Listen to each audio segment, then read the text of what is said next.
Praise the Lord. கர்த்தருடைய பரிசுத்த நாமத்திற்கு மகிமை உண்டாவதாக. இந்த நாளில் மீண்டும் உங்களை சந்திப்பதில் மிகுந்த சந்தோஷம். நம் வேதத்துக்கு நேராக நாம் திருப்பிக் கொள்வோம். இன்று நம் தியானத்திற்கென்று லூக்காவின் புஸ்தகம் 1வது அதிகாரத்தை நம்ம பார்க்க போகிறோம். லூக்கா எழுதின சுவிசேஷம் 1வது அதிகாரம் 5வது வசனத்தை நான் வாசிக்கிறேன். அங்கே 2 நபர்களை குறித்து நம்ம பார்க்க போகிறோம். ஜகரியா, எலிசபெத் என்று 2 பேரை நம்ம குறித்து நம்ம பார்க்க போகிறோம். வாசிக்கலாம். யூதேயா தேசத்தின் ராஜாவாகிய ஏரோதின் நாட்களில் அபியா என்னும் ஆசாரிய வகுப்பில் சகரியா என்னும் பெயர் கொண்ட ஆசாரியன் ஒருவன் இருந்தான். அவன் மனைவி ஆரோனுடைய குமாரத்திகளில் ஒருத்தி.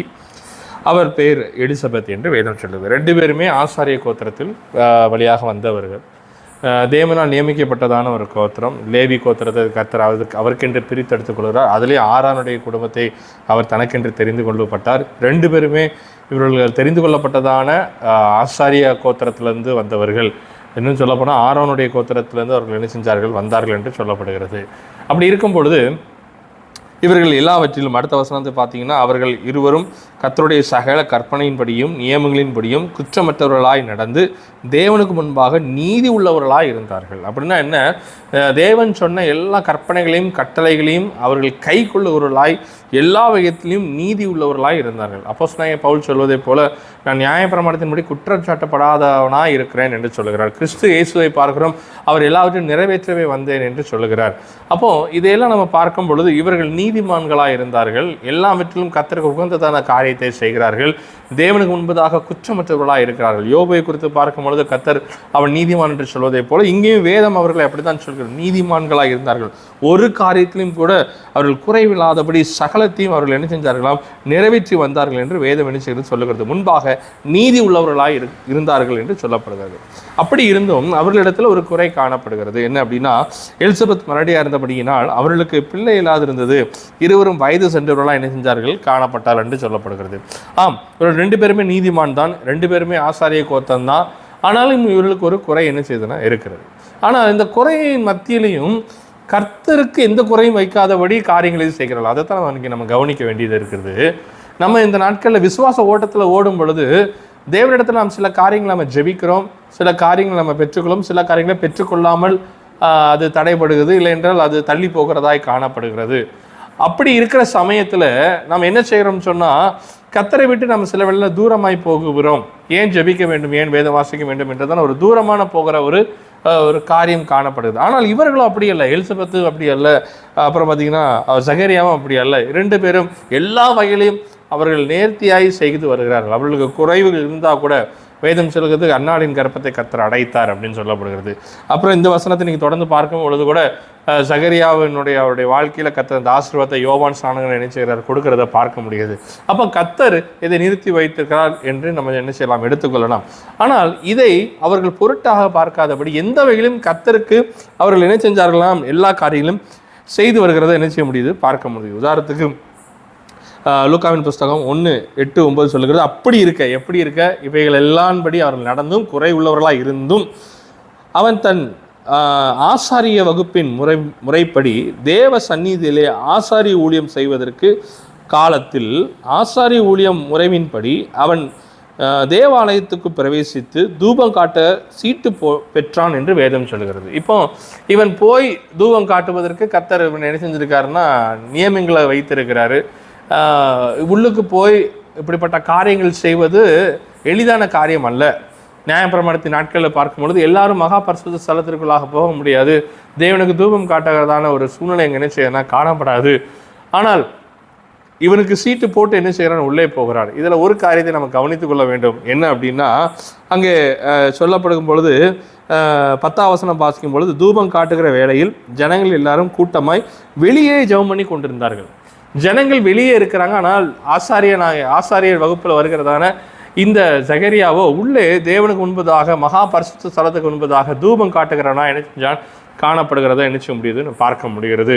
அப்போ இவன் மகா பரிசுத்த ஸ்தலத்திலாக தேவனுடைய சந்நிதியில் நின்று அவன் தூபம் காட்டுகிறத பார்க்கும் பொழுது இவனுக்கு வாய்ப்பு என்ன செய்யுதுன்னா கிடைக்குது. சீட்டு கிடைத்தாதான் உள்ளுக்கு போக முடியும். ஆனால் ஜனங்கள் எல்லாரும் வெளியே இருக்காங்க. இன்னும் சொல்லப்போனால் நாமும் இந்த ஜனங்களோடு வெளியே இருக்க வேண்டும். அவர்கள் இஸ்ரவேல் ஜனங்கள், நாமோ புறஜாதியராக இருந்தோம். அப்படின்னா பாளையத்துக்கு புறம்பே இருக்க வேண்டியதான ஆட்களாக கூட நம்ம என்ன செஞ்சிருக்கலாம், இருந்திருக்கலாம். ஆனால் மிகுந்த கிருபையினால், கர்த்தருடைய மிகுந்த இரக்கத்தினாலே கர்த்தர் இந்த நாளில் உங்களை என்னையும் ஆசாரிகளும் ராஜாக்களுமாய் அவர் வைத்திருக்கிறார். நமக்கு சீட்டு போட்டு இல்லைன்ற நமக்கு ஒரு வாய்ப்பு வரும்பொழுது தான் அவரை போய் சந்திக்கிறதான காலங்கள் மாறி போய் இயேசு கிறிஸ்து சமாரியா ஸ்திரீயிடத்துல சொல்லுகிறார், இதோ பிதாவை எங்கேயும் தொழுது கொள்ளும் ஒரு காலம் வருகிறது என்று. அது இப்பொழுதே ஆரம்பித்து விட்டு என்று அன்று ஆரம்பித்து வைத்த தேவன் இந்த நாளிலும் நீங்களும் நானும் இதே மகா பரிசுத்த ஸ்தலத்தில் கர்த்தரை நம்ம துதிக்கும்படியாக அந்த தூபம் காட்டுவது துதிப்பதற்கு உகந்ததான ஒரு காரியமாக இருக்கிறது. நீங்கள் யாத்திராகமத்தின் புஸ்தகம் 30:1 30வது அதிகாரம் 34 36 வரைக்கும் நீங்கள் பார்ப்பீங்கன்னா அது எப்படி செய்ய வேண்டும், என்னபடி அந்த தூபம் வைக்கிறதான மேஜை எப்படி செய்ய வேண்டும், என்ன மரத்தினால் செய்ய வேண்டும், எவ்வளவு நீளம் அகலம் எல்லாம் சொல்லப்பட்டிருக்கும். அந்த தூபம் செய்கிறதான அந்த தூபம் காட்டுகிறதான அந்த பொடி முதற்கொண்டும் அதை மெல்லியதாய் இடித்து செய்யப்பட வேண்டும் என்பதான நிறைய இன்ஸ்ட்ரக்ஷன் சொல்லப்படுகிறது. நம்மளுடைய தேவன் நேர்த்தியான தேவனாக இருக்கு. It's perfect God. அவர் ரொம்ப நேர்த்தியாய் சகலத்தையும் செய்கிறவராய். நோவா காலத்தில் பார்க்கும் பொழுது கூட அந்த பேழை நேர்த்தியான காரியத்தை செய்து அந்த குடும்பத்தையும் அதனுடைய எல்லா மிருக ஜீவன்களையும் பாதுகாத்து இன்று அதனால் ஒரு பெரிய காரியத்தை கர்த்தர் நமக்கு வைத்திருக்கிறார். நீங்களும் நானும் அதில் ஒரு சாட்சியாக இருக்கிறோம். அப்போ தேவனுக்கு ஒரு நேர்த்தியாக இருக்கிறதான ஒரு இது பிடிக்கும். நாவு ரொம்ப சுத்தமாக இருக்க வேண்டியது அவசியமாக இருக்கிறது. மரணத்தின் ஜீவனும் நாவல் இருக்கிறபடினால், இதே நாவலை தேவனை துதிக்கிறபடினால் நம்மளுடைய நாவில் ஒன்றும் கெட்ட வார்த்தை வராதபடி மிகுந்த ஜாக்கிரதை உள்ளவர்களாக இருக்க வேண்டும். கர்த்தருக்கு உகந்த காரியத்தையுமே பேசுவோமே அன்றி வேற எந்த காரியங்களும் இந்த நாவினால் பேசாதபடி நாம் ஜாக்கிரதையாக இருக்க கர்த்தர் நமக்கு கிருபையும் பலனையும் தருவாராக. அப்போ சகரியாவை காட்டிலும் நீங்களும் நானும் அவன் எல்லா கற்பனைகளையும் கட்டளைகளையும் கீழ்ப்படிந்தவனா இருந்தவனுக்கு கூட அன்னைக்கு தேவ சமூகத்துக்கு போவதற்கு ஒரு வாய்ப்பு கிடைத்தாதான் போக முடியும். அவனுக்கு பேரில் சீட்டு கிடைச்சாதான் என்ன செய்ய முடியும்னா போக முடியும். ஆனால் உங்களுக்கும் எனக்கும் அப்படி அல்ல.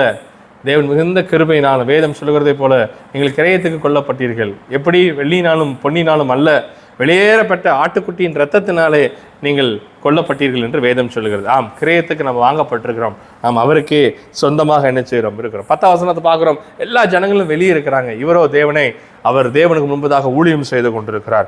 12ஆம் வசனத்தில் 11-12 நீங்கள் பார்க்கும்பொழுது அங்கே அப்பொழுது கர்த்தருடைய தூதன் ஒருவன் தூபம் பீடத்தின் வலது பக்கத்தில் நின்று அவனுக்கு தரிசனமானான். சகரியா அவனை கண்டு கலங்கி பயமடைந்தான்.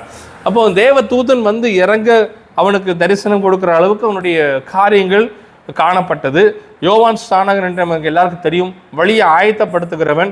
அவனையும் அவர்களுக்கு கொடுக்கத்தக்கதாய், அவர்கள் பெற்றோருக்கு தேவன் கொடுக்கத்தக்கதாய் அவர்கள் கிருபை பெற்றவர்களாகவும் எல்லா நியமங்களப்படி சரியாய் நடக்கிறவர்களாகவும் அவர்கள் காணப்பட்டார்கள். அதனால தான் பொறுப்பு அவர் கையில் கொடுக்குறார்.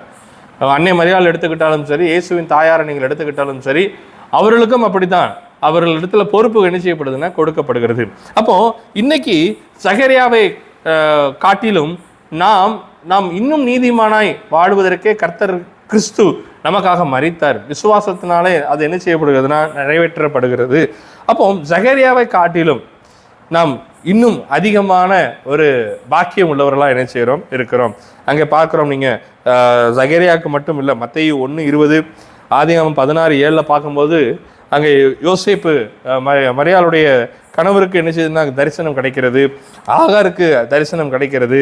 அப்புறம் பார்த்தீங்கன்னா 12ஆம் வசனத்தில் சகரியா என்ன செய்றாருன்னா பயந்து போயிருக்கிறார். நியாயாதிபதிகள் புத்தகம் 6:22-23 கிதியோன் பயந்து போயிருந்தான். 13:22 பார்க்கவும் மனோவா பயந்து போயிருந்தான். ஆனால் உங்களுக்கும் எனக்கோ அது பயப்பட வேண்டிய அவசியம் காரியம் இல்லை. ஏன் அப்படின்னு சொன்னால் இவர்களை காட்டிலும் நம்ம பாக்கியவான்கள். ஏன்? தேவனுடைய ஆவி நமக்குள்ளே இருக்கிறபடினாலே நாம் மிகுந்த பாக்கியவான்களாக இருக்கிறோம். அவர்களுக்கோ அந்த தூதனை பார்க்கிற ஒரு தரிசனம் கிடைத்தது. ஆனால் அதிலும் மேலான தேவனின் ஒரு பகுதியாக இருக்கிறதான, ஒருவரும் சேரக்கூடாத ஒளியிலே வாசம் பண்ணுகிறதான தேவனின் ஒரு பகுதியாக இருக்கிற பரிசுத்த ஆவியானவர் தங்கும் ஆலயமாக நான் இருக்கிறேன். அன்னைக்கு கேருபீனின் நடுவிலே மகிமையாய் வெளிப்படுத்துகிற தேவனாக அவர் காணப்படுகிறார் என்று நம்ம பார்க்கிறோம். அந்த மகிமைக்கு ஒப்பான மகிமையாக நமக்குள்ளே அவர் இருக்கிறார். யோவான் 1ஆவது அதிகாரத்தில் இங்கே பார்க்கும்போது அங்கே சொல்லப்பட்டிருக்கும், பிதாவின் ஒரே பேரான குமாரனுடைய ஒத்த அதற்கு ஈக்குவலான ஒரு கிருபை பெற்றவராக இருந்தார். அதுக்கு நாங்களே சாட்சி என்று இயேசு கிறிஸ்துவை குறித்து சொல்லப்படுகிறது. அப்போ இந்த பரிசுத்த ஆவியை நாம் பெற்றிருக்கிறோம், அவராலே பெற்றிருக்கிறோம், அவர் விசுவாசிக்கிறனாலே பெற்றிருக்கிறோம். இயேசு கிறிஸ்து எனக்காக விலையை கரையும் கொடுத்தபடினாலே நான் பெற்றிருக்கிறேன். சகரியாவுக்கு கிடைத்த பாக்கியத்தை காட்டிலும் எனக்கு அதிக பாக்கியத்தை கர்த்தர் கொடுத்திருக்கிறார். அல்லேலூயா.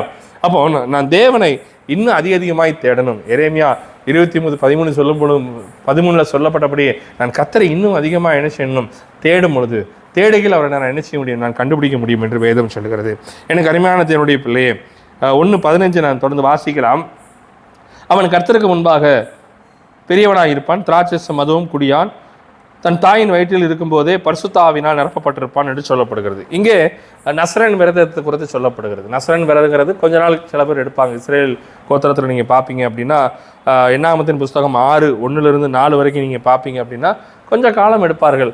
ஆனால் இவருக்கோ வேதம் சொல்கிறது, யோவானுக்கும் சரி சிம்சோனுக்கும் சரி, அங்கே நம்ம பார்க்கும் பொழுது என்ன அப்படின்னா, நாள் முழுவதும் அந்த வாழ்க்கை முழுவதுமே, இன்னும் சொல்லப்போனால் சாமுவேல் தீர்க்கதரிசிக்கு அவருடைய தாய் ஒப்பு கொடுக்கும் பொழுதும் அப்படிதான் சவரன் கத்தி அவன் மேல் படுவதில்லை அப்படிலாம் என்ன செய்யறாங்கன்னா பொருத்தனை பண்ணுகிறத பார்க்க முடியுது.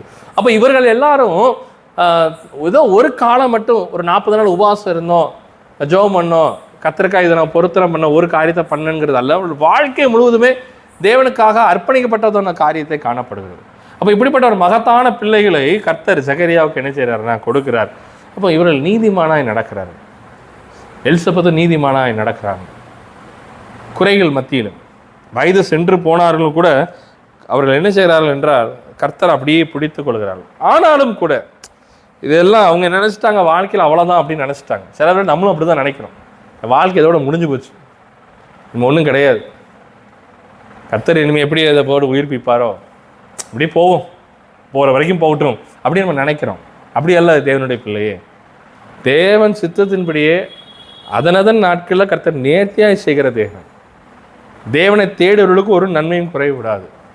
தேவனுடைய வார்த்தையை கேட்டு கீழ்ப்படிஞ்சு அதில் நீங்கள் நடக்கும் பொழுது அதை போகிறதுக்கான பலனையும் அவரே தந்து இதுவரைக்கும் நிலைத்து நிற்க வைக்கிறார் என்று சொன்னால் தொடர்ந்து அவருடைய வாக்குத்தத்தை நிறைவேற்ற வல்லமையுள்ளவராக நினைச்சார் இருக்கிறார்.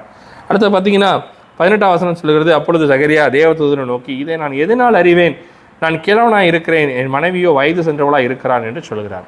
இப்போ ஒரு சின்ன ஒரு டிஸ்பிலீஃப் என்ன செய்யுதுன்னா அவளுக்கு வருது.